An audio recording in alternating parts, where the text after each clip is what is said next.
Alright, I'm just going to make a quick how-to video on if you're doing a manual to automatic conversion, 6R80 specifically on an 11 to 14 car, you do have to add the pins yourself for the select shift. So basically what I've done from stripping my engine harness of certain components like evap and things I don't need supplies me with a length of wire and pins. You need 3 wires for 3 pins. So your top connector here is your trans harness, your middle one is your engine harness, and the bottom one is your body harness. So you want the old body harness out, fish it out however you'd like, and again you're gonna have to pop the connector face off, and you're gonna pop this cover off as well from around this connector.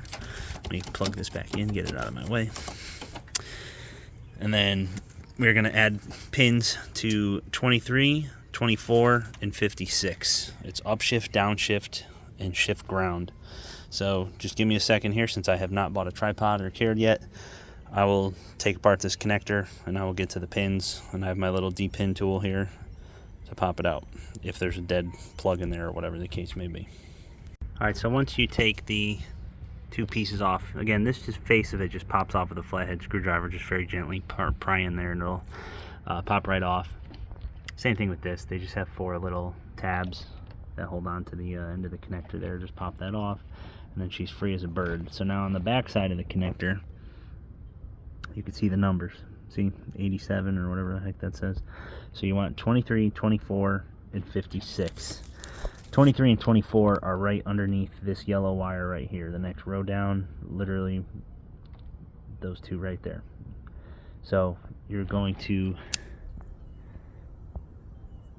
pull out or de-pin. There's like little plastic chunks or stops in here that you just need to pop out and get rid of that.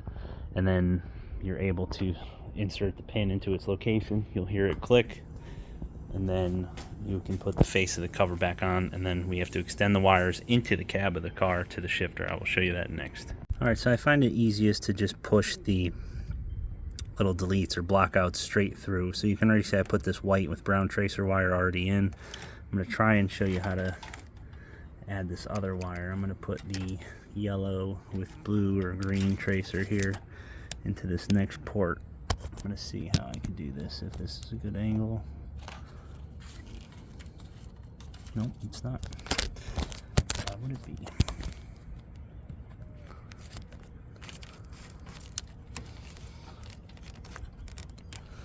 Alright, so I'm going to go in right next to this white deal here. I'm going to insert. I already pushed the, move this yellow out of the way a little bit.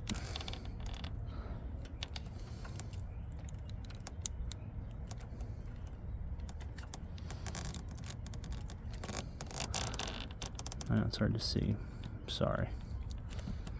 But that's it, you just make sure it's in the right orientation, push it in, it'll bottom out.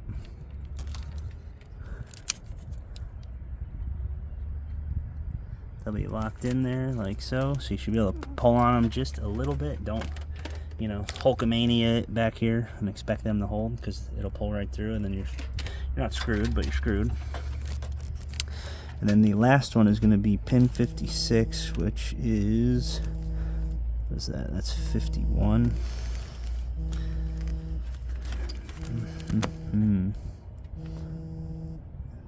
Is that 51? Yeah, hang on. I'll get a phone call as usual. Alright, so helps to have a little tool like this. These are from Harbor Freight, just to help push the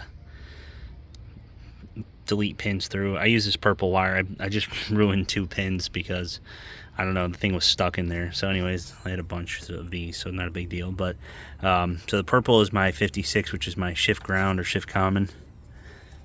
Goes to here. So once you see they're all seated in there and everything's good, you could put the connector tip back on. It'll just click into place there like so. And then you can snap this piece back on to the connector, and then you could wrap it in electrical tape. I'm not going to do it yet, just in case there's any issues. So here's part 2 of the upshift, downshift, select shift wiring. What I've done here basically is just tape my 3 wires that I'm going to run through the cabin of the car to the shifter pigtail. I've put my little hole punch thing on here. There's a rubber grommet right there. There's already a slit in it from the factory. It's got like a, you know, they're like little butterfly things. You push them all in. So I'm just going to stab a hole through it with this little pick tool. And then I'm going to run this girl through it and pull the wires through.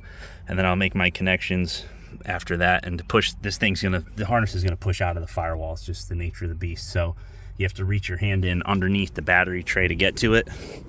Or you can do better than me and just remove the battery tray altogether and run these wires first to make your life a little bit easier. But I already have all this in. I don't feel like doing it. My wires for my select shift are here somewhere. So I'm just gonna make my connection like right here in this vicinity, run my wires back through here, nice, shrink wrap them, whatever I gotta do, call it a day. And then I'll run them to the shifter pigtail, which I took out of the car shifter. It's on my seat over there. So, all right, I'm gonna stab through the firewall here and keep it moving. For the name of content, decided to take the battery box out, and I totally forgot. It is not in this spot. But it's a good time to take the battery box out, clean the area, reinstall said battery box. You gotta take the wheel off, remove the fender liner, 2 little Phillips head plastic clips there, and then just some push pin girls here. And then there's usually a push pin there. Mine are missing a couple, as usual. And then once you remove this, she's right behind there. So I'm just gonna take these out. These like to spin on themselves, so sometimes you gotta put a little pressure. Again, I need 2 hands to do this stuff, and then you can pull this splash shield out. Again, a good time to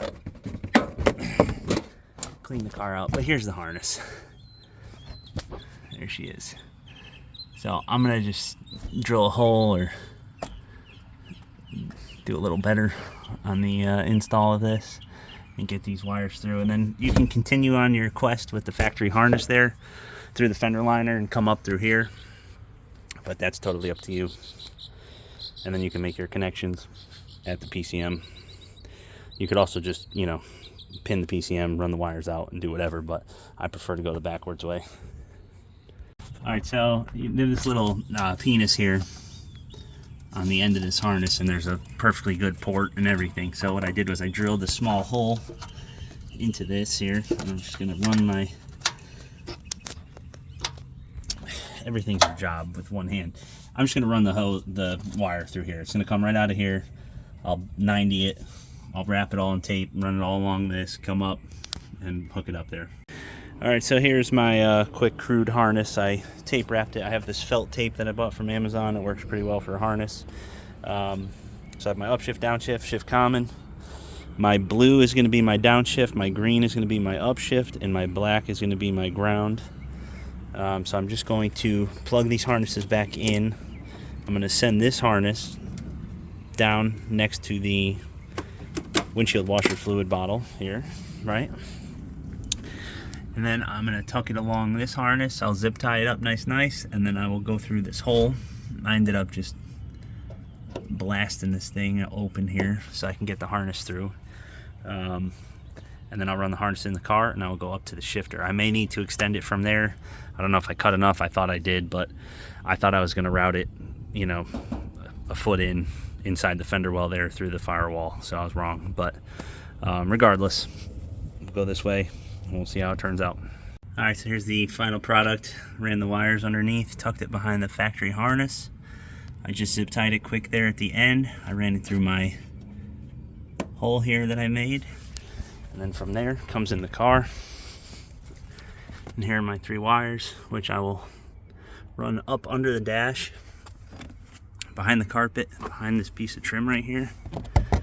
And then you can just run it right to the shifter. So I'm gonna go to the other side, get the shifter pigtail, come back over here, show you which pins to wire to what, and we will be done.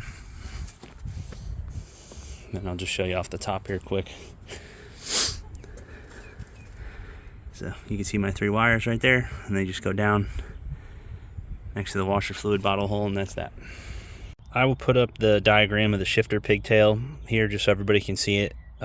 This is the pigtail. It's like a 3U2Z 14S411 BMAB, I believe is the part number. But again, I'll put that in there as well. This is the pigtail that's for the shifter, which goes right there. So if you buy a used shifter or something, or a new one from Ford and it doesn't come with it, you need this pigtail as well. It's sold separately. I already depinned the pigtail of the other pins you don't need. You're only going to use pin 1, 4, 5, and then 9, 10, 11. So 9, 10, 11 is your shift up, shift down, and your shift common, which is your ground. So this will go to my black wire, which is my ground. This one's actually going to go to my green wire, which is going to be my shift down, and then this one's going to go to my blue wire, which is my shift up. And then from there, pin 1 goes to your violet white wire at your brake pedal, which is the brake switch there. That's to release the shift interlock when you put it into go to put it into gear and put your foot on the brake.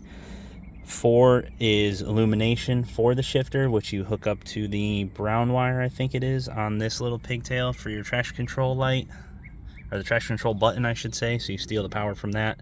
And then this one goes to the black wire in here, which is for your cigarette lighter.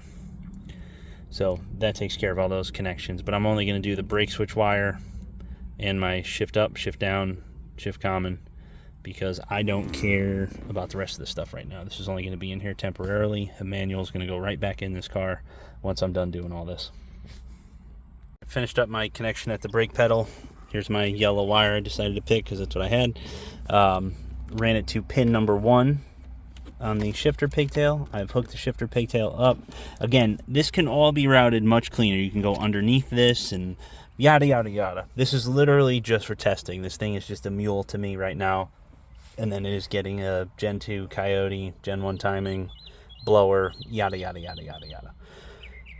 60/60 or 31/50 or 31/60. I don't know which one I'm going to get yet. Depends whatever I get a deal on. But anyways, so that completes your whole shifter install deal. The shifter install is very simple. Just uses bolts that are already existing in the floor. The shifter, when you drop it in, you want to go in face forward. You know, like it's got like a little thing to it. You go drop her in, and then you can route your shift cable.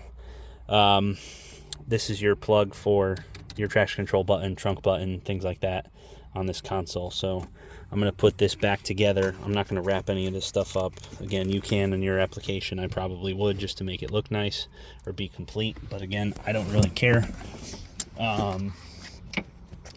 As far as shift cable and things like that goes, I'm just using a stock 11 to 14 GT shift cable. I am using the Power by the Hour F-150 to Mustang cable shifter bracket. They're like 45 bucks. It bolts to 2 bolts on the transpan like that. Uses a factory clip to hold the cable. The cable will then come from the backside now instead of the front. Lever still goes on just like stock orientation, and you use the stock clip at the lever itself. So that's all pretty straightforward. Sometimes you do have to bend the bracket or trim the pan or trim the oil pan gasket or something like that just to make it fit right, because like everything else, nothing's a direct bolt on. But again, it's all pretty dang close. I do have to get a mid pipe made for this thing. I do have to fill this with trans fluid. I did notice I have a small leak at the back where my cooler's mounted. I'll show you that real quick. Oh my god. I don't know why it's leaking. See my little puddle there? Here's my little derail, single fan trans cooler. Did not hook up the fan yet. I do plan to do that. And I'll probably flip the fan or push or do something. I'll figure it out. But again, I'm not worried about it. I'm not running this car long. I'm not taking it on trips. I'm just going to put it up the road, do a few watt hits, make sure everything runs, shifts well, and then yank it all out. I might put a 10-speed behind it temporarily just for testing, and we'll see what happens. But that's basically how I have it routed. My hoses go back up over the axle along the driver's side, as you can see them right there where the fuel tank is, and then they just go all the way up and forward, and then they go over the headers. I'm not particularly thrilled with it. I was trying to make a bracket to go under the headlight.